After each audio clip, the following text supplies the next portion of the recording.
जय श्री राम। माँ क्लासेस के ऑनलाइन प्लेटफॉर्म पर आपका स्वागत है।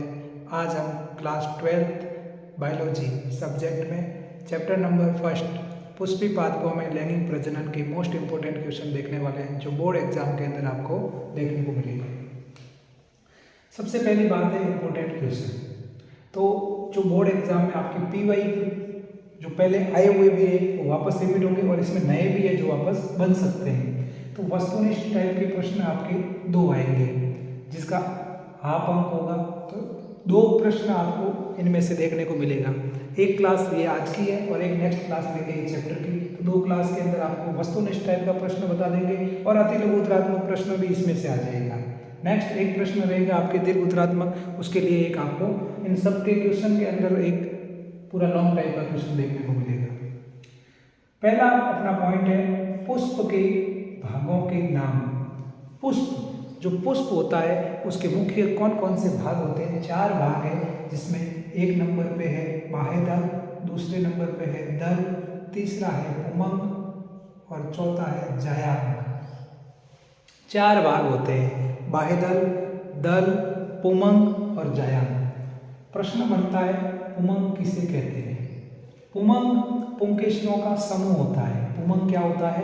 पुंकेसरों का समूह, जो पूरे पुंकेसरों का ग्रुप होता है उसे पुमंग कहते हैं। और जायांग होता है वो स्त्री केसरों का समूह होता है। इसमें कह सकते हैं कि पुष्प का नर जनन अंग होता है वो पुमंग है, पुंकेसर है, और जो मादा जनन अंग है वो जायांग है, स्त्री केसर है। और पुंकेसर के अंदर ही परागकण होते हैं और इसी स्त्री केसर के अंदर भाग होते हैं वर्तिकाग्र, वर्तिका और अंडाशय। टेपिटम, टेपिटम का क्या कार्य है? टेपिटम का कार्य क्या है? विकासशील परागकणों को पोषण प्रदान करना।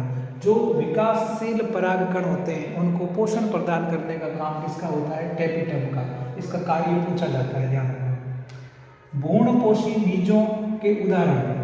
ऐसे बीजों के उदाहरण बताओ जिसमें भ्रूणपोष उपस्थित होता है। उसमें एक नाम है गेहूं, दूसरा मक्का, तीसरा अरण और चौथा है सूर्यमुखी। तो ये मतलब भ्रूणपोषी बीज के उदाहरण है।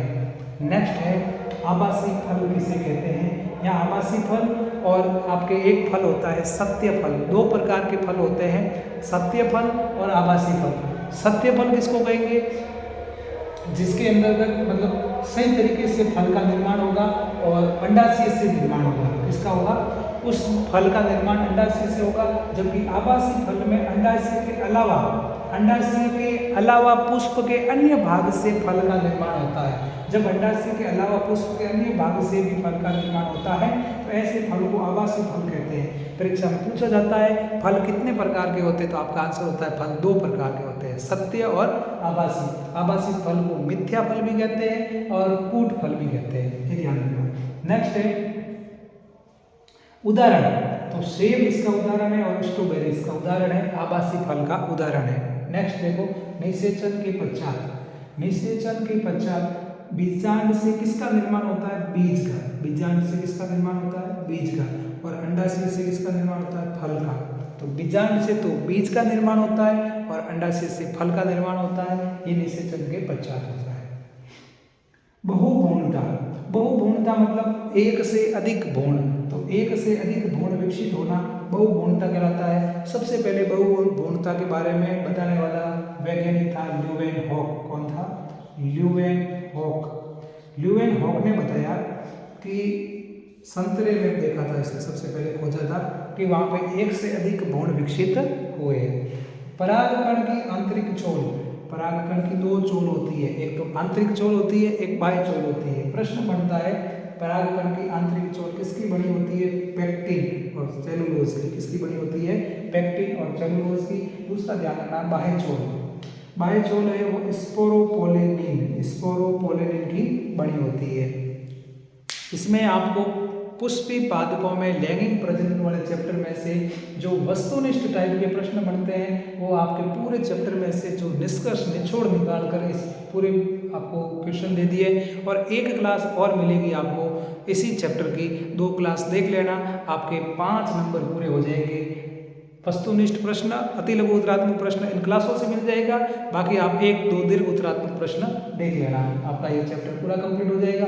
क्लास को आप अच्छे से देखना, उसके क्वेश्चन को नोट कर देना, और नेक्स्ट अगर आपको एक और क्लास चाहिए तो आप मुझे कमेंट में ज़रूर बताना, लाइक करना, और चैनल पर नए हो तो सब्सक्राइब करना, और अपने दोस्तों के साथ शेयर करना। राम राम, जय हिंद।